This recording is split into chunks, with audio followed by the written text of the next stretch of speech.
हम्मा घनी sweet sauce में रश्मि अनिरावी। आज बात करेंगे रिजेक्शन कैटेगरी के सेकंड ट्रिगर की। डीएफ्स जब भी अपने डीएम को मैसेज भेजती हैं तो हमेशा एक चिट्ठी जितने लंबे तो हो ही जाते हैं, जिसमें डीएफ का ट्रू लव इमोशन सब कुछ भर भर कर होता है। लेकिन कई बार जवाब वो नहीं मिलता जिसकी हमें उम्मीद होती है।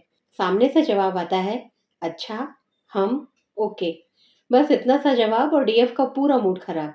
दिल को लगता है जैसे पूरी बात ही खत्म हो गई। अगर आपने भी कुछ ऐसा ही फेस किया है तो ट्रिगर सिर्फ कोल्ड रिप्लाई का नहीं है, ये आपके अंदर किसी पुराने गुण को टच कर रहा है। मैंने इस ट्रिगर को नाम दिया है कोल्ड रिप्लाईज। मतलब रिप्लाई तो आता है डीएम की तरफ से, लेकिन उसमें वो गर्माहट नहीं होती, वो इमोशंस नहीं होते, पढ़कर कोई कनेक्शन ही फील नहीं होता। ये भी रिजेक्शन कैटेगरी का ही ट्रिगर है, पर इसमें रिजेक्शन का फ्लेवर इग्नोर नहीं, इनवैलिडेट करना होता है। यहाँ पर डीएम ना इग्नोर नहीं करते हैं, घोस्ट भी नहीं करते हैं, वो रिप्लाई करते हैं, पर उनका रिप्लाई इतना लाइफलेस, इतना फ्लैट होता है कि मन कहता है यार तुम रिप्लाई नहीं करते तो ज्यादा अच्छा था। अब यहाँ पर ध्यान देने वाली बात यह है कि यहाँ परेशानी किस बात से हो रही है, डीएम के कोल्ड रिप्लाई से या डीएम के रिप्लाई का जो मतलब डीएफ ने अपने मन में बना लिया उससे। देखो, जब डीएम को शेयर करती है तो अपनी वल्नरेबिलिटी सामने रख रही होती है, और जब सामने से ओके जैसे कोल्ड रिप्लाईज आते हैं तो वो डिसमिसिव यानी खारिज करने वाले महसूस होते हैं। ये गुण उन लोगों में ज़्यादा एक्टिवेट होता है जिन्हें बचपन में सुना कम गया हो, जिन्हें अपनी बात पूरी करने का मौका कम मिला हो, या जिनकी फीलिंग्स को ही सीरियसली ना लिया गया हो। ऐसे में एक छोटा सा हम, फिर एक शब्द नहीं रह जाता, वो पूरी यादें एक्टिवेट कर देता है। डीएम के थ्रू ये ट्रिगर मिलता कैसे है? देखो, आपने 10 लाइन का कोई मैसेज भेजा और रिप्लाई आ गया, हम, ओके या ठीक है, और दिमाग ना तुरंत स्टोरी बना लेगा। ये मुझसे बात नहीं करना चाहते, कहीं मैं इनको डिस्टर्ब तो नहीं कर रही हूँ, शायद अभी इन्हें मेरी ज़रूरत ही नहीं है। मैंने इतना लिखा और इनका जवाब सिर्फ 2 शब्दों में। क्या मैं ओवर शेयर कर रही हूँ? कहीं ये बोर तो नहीं हो गए मुझसे? उन्हें मेरी फीलिंग से कोई मतलब ही नहीं रह गया अब। मेरी और मेरी बातों की कोई इम्पोर्टेंस ही नहीं रह गई। ध्यान देना, ये सभी फैक्ट्स नहीं हैं, ये डीएफ की अपनी इंटरप्रिटेशन है। इस ट्रिगर को एक्टिवेट करके महादेव ये पूछना चाहते हैं, तुम इतना लंबा मैसेज लिख क्यों रही थी? कुछ समझाने के लिए या अप्रिसिएशन पाने के लिए? तुम अपनी बात इसलिए कह रही थी क्योंकि तुम्हारे दिल में थी, या इसलिए कि सामने से ढेर सारी शाबाशी और गिफ्ट्स मिलेंगे? अब इस ट्रिगर को हील कैसे किया जाता है? उनके रिप्लाई को उनकी एनर्जी से अलग कर दो। ओके या हम का एग्जैक्ट मतलब हम उनसे बिना पूछे तो नहीं जान सकते। हो सकता है वो बिजी हो, उनका टेक्सटिंग स्टाइल ही शॉर्ट हो, या वो उस वक्त इमोशनली अवेलेबल ना हो। इसलिए एक शॉर्ट रिप्लाई को तुरंत वो मुझे रिजेक्ट कर रहे हैं का मीनिंग नहीं देना चाहिए।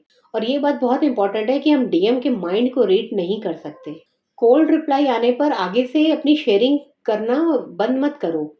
अपनी बात कहते रहो, पर उनके रिस्पॉन्स की उम्मीद मत रखो।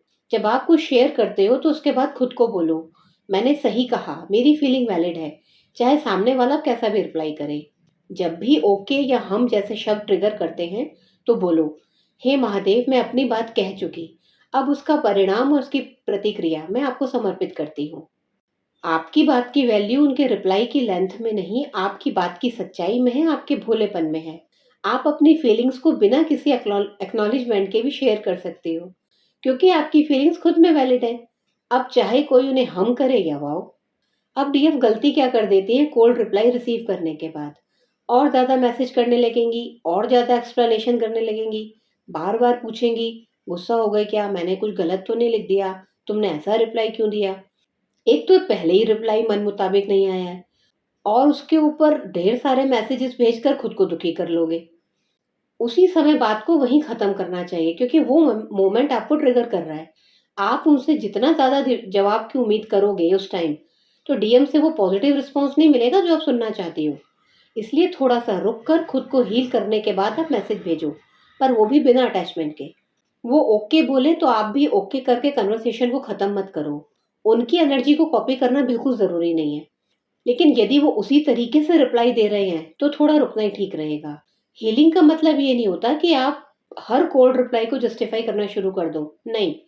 आपको करना यह है कि सामने वाले के बिहेवियर को समझने से पहले अपने रिएक्शन को समझना है।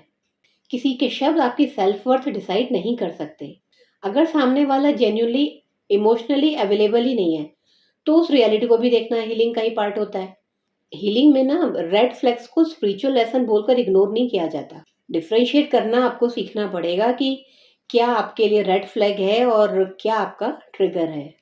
मेरी जर्नी की बात करूँ तो कोल्ड रिप्लाइज़ का मुझे बहुत ज़बरदस्त एक्सपीरियंस हुआ है। मैं मैसेजेस के नाम पर ग्रंथ लिख देती थी, तो दुखी होकर डीएम ने नोटिफ़िकेशंस म्यूट कर दिए और अगर रिप्लाई कभी आ भी जाता था तो बहुत लाइफलेस होता था। लेकिन मैंने भी डिसाइड किया कि मैं अपनी बात कहूँगी, चाहे वो रिस्पॉन्स दें या ना दें। तो मैंने शायरी के थ्रू अपनी बात कहने लगी थी और अपने एक्सप्रेशन को उनके रिस्पॉन्स से जज करना मैंने बिल्कुल बंद कर दिया। मन होता था कि वो देख ले मेरा लिखा हुआ और वो आते भी थे मेरी पोस्ट पर, लेकिन लाइक कमेंट न के बराबर होते थे।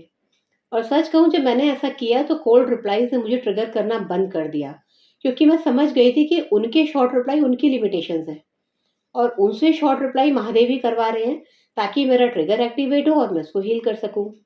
एक गोल्डन टिप शेयर करती हूँ, जब आप हर बात का सोर्स महादेव को बनाओगे ना, तो बहुत जल्दी हीलिंग हो जाती है और ट्रिगर भी बहुत जल्दी वैनिश होने लगते हैं। अब मैं आपसे एक सवाल पूछती हूँ, अगर डीएम आज के बाद सिर्फ हम ही रिप्लाई करें, तो आपके अंदर सबसे पहला थॉट क्या आएगा? क्या आपको ज़्यादा दर्द उनका रिप्लाई ना देना देता है या हम और ओके जैसे कोल्ड रिप्लाईज़ आपको ज़्यादा पेन देते हैं?